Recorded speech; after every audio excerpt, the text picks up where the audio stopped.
Captaincy के हवाले से कि अब तक कामयाब कप्तान कौन रहा है, तो उसमें सबसे पहले बात करते हैं T20 के हवाले से कि किसने उनका जो रेशियो है कैप्टेंसी विनिंग का वो क्या रहा है।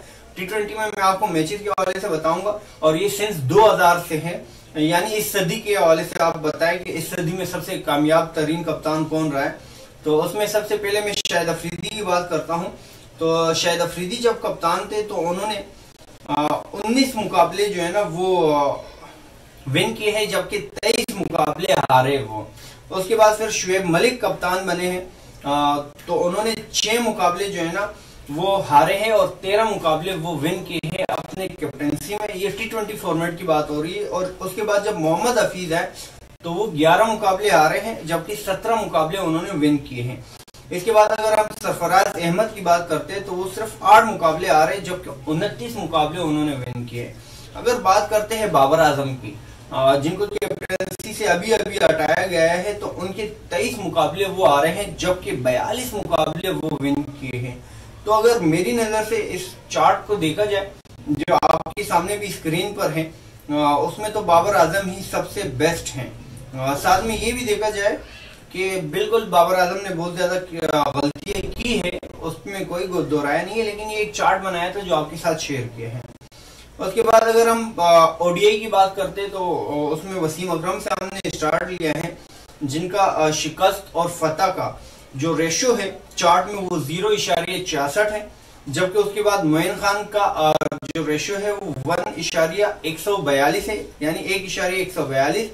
वकार यूनस उसके बाद कैप्टन बने, उसका जो रेशियो है वो 1.66 है, जबकि अगर राशिद लतीफ की हम बात करते हैं तो 1.4। इंजमाम उल हक 1.54, जबकि शुएब मलिक 1.56। उसके बाद कैप्टेंसी मिली यूनस खान को। तो यूनस खान के दौर में पाकिस्तान की टीम बहुत ज्यादा मतलब नीचे आई और बहुत ज्यादा हार का उनको सामना करना पड़ा, जिसमें यूनस खान की कैप्टेंसी का रेशियो अगर हम ओडीआई में बताएं तो 0.61 है। उसके बाद शाहिद अफरीदी को जब कैप्टेंसी मिली तो 1.5 रेशियो रहा। उसके बाद मिसबाउल हक आए, उनका जो रेशियो का था कैप्टेंसी में हार और जीत का वो 1.15, जबकि अजहर अली 0.66। और उसके बाद सरफराज को एक दफा टीम की क़यादत करने का मौका मिला और उनका जो विनिंग और लूज का जो रेशियो था वो 1.4। उसके बाद बात आती है बाबर आजम की, तो 1.73। तो इस चार्ट में भी अगर देखा जाए तो बाबर आजम की कैप्टेंसी सबसे आई है। इसके बाद हम टेस्ट की बात करते हैं कि टेस्ट में जो रेशियो रहा है वो क्या रहा है। मोइन खान से हम स्टार्ट लेंगे। मोइन खान ने 2 मैचेस 2% उनका रेशियो रहा है, जो कि उन्होंने विन किए हैं।